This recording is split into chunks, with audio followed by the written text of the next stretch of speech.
जरूरी कार्यक्रम था।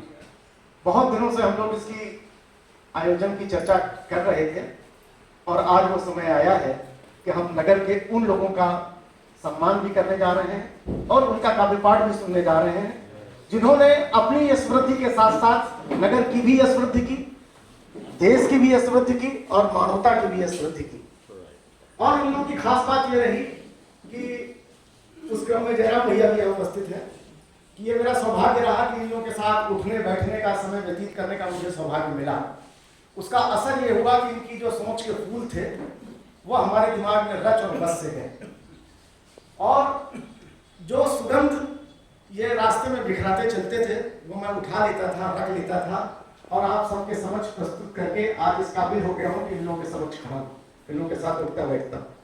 तमाम लोगों के साथ मेरी लंबी लंबी यात्राएं रही हैं, ओम नारायण जी के साथ रही हैं जो यहाँ काव्य पाठ करेंगे। तो ये हमारा सौभाग्य रहा कि इन लोगों के साथ रहने से आज आप लोगों का जो स्नेह और प्यार हम सबको मिल रहा है, ये सब इन्हीं लोगों की वजह से हासिल हुआ। आज हम इनके प्रति अपने विनम्र भाव व्यक्त करने के लिए यहाँ उपस्थित हैं कि हंसते खिलते फूलों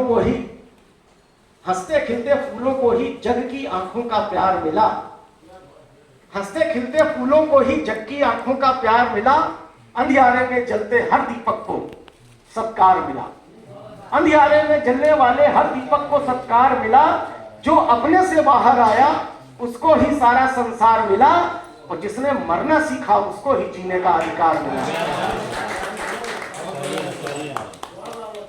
तो ये वो लोग थे और आज इस विनय के साथ मैं इन लोगों को पुनः स्मरण करता हूं कि जरा अदब से उठाना इन दियों को, जरा अदब से उठाना इन दियों को।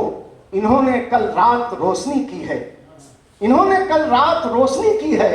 किसी को जलाकर खुश होना अलग बात है, इन्होंने खुद को जलाकर रोशनी की।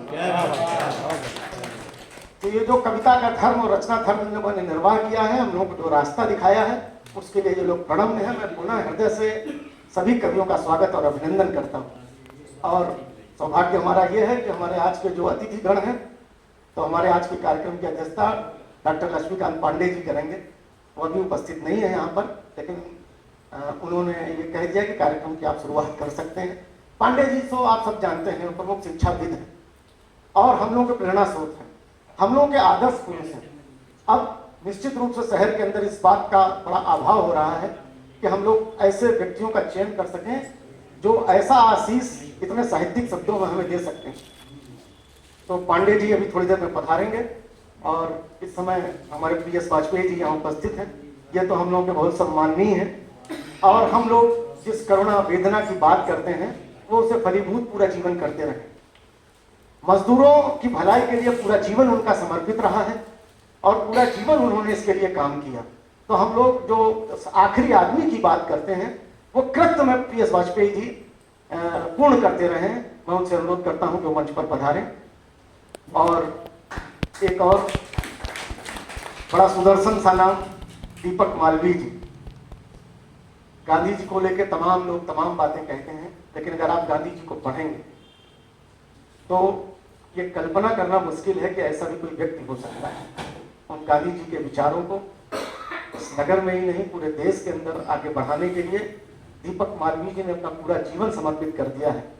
और ये सौभाग्य है कि वो दर्शन, ये जितने युद्ध चल रहे हैं पूरे विश्व में, यदि गांधी का दर्शन होता तो युद्ध की विभिन्नताओं से उन बच्चों के हाथ पैर में जाते, इतने लोगों की जान न जाती और ये देश मानवता के रूप में एक संदेश देता कि हाँ, हम इस सृष्टि के अंदर मनुष्य हैं, कुछ हृदय रखते हैं, कुछ दिमाग रखते हैं, लेकिन गांधी के रास्तों पर न चलने के कारण आज ये पूरा विश्व जो इस विभीषिका से जूझ रहा है। तो ऐसे में ऐसे लोगों की भूमिका बहुत बढ़ जाती है।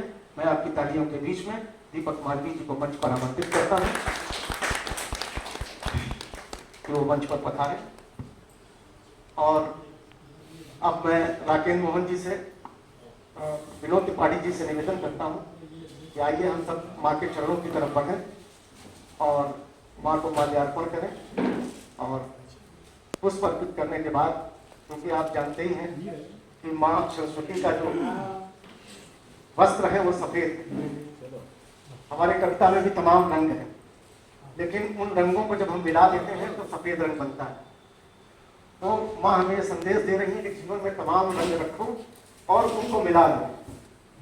कोई एक रंग जीवन के लिए नहीं है, तमाम रंग। उनके हाथों में जीवन की वीणा है।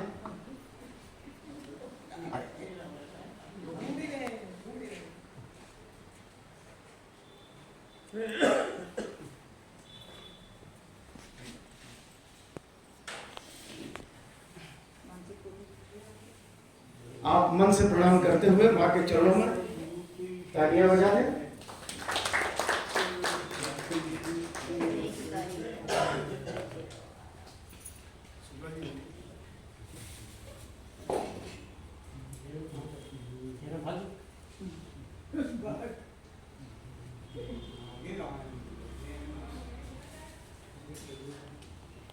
माँ को संपूर्ण श्रद्धा के प्रणाम करते हुए हम लोग इस कार्यक्रम में आगे की तरफ बढ़ते हैं। माँ के समक्ष हम लोग दिया भी जलाते थे हमेशा, है ना। तो दिया जो है वो किसी ने 2 लाइनें लिखी हुई है, बहुत अच्छी लगी कि बात जरा सी है पर ये हवा को समझाए कौन, दिए की लौ से माँ मेरे लिए कागज बनाती। तो आज वो दिन प्रज्वलन होने जा रहा है। तो दिए की लौ से माँ हमारे लिए साहित्यकारों के लिए जो काजल बनाती है, इससे हमें दूर दूर तक और साफ साफ दिखता है। मैं अनुरोध कर रहा हूँ अपने मुख्य अतिथि महोदय से, विजय नारायण जी से भी निवेदन है कि इस कार्यक्रम में उनका आशीर्वाद हमें निरंतर मिलता रहता है।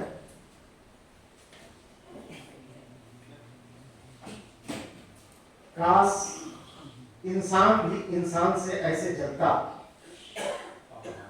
काश इंसान भी इंसान से ऐसे जलता जैसे दिए एक दूसरे से जलते हैं, जैसे दिए एक दूसरे से जलते हैं। दिए का मतलब है कि प्रकाश देना। ये हमारे गुरु, हमारे पथ प्रदर्शक, ये हम लोग के तरह दिए का ही प्रज्वलन करते हैं।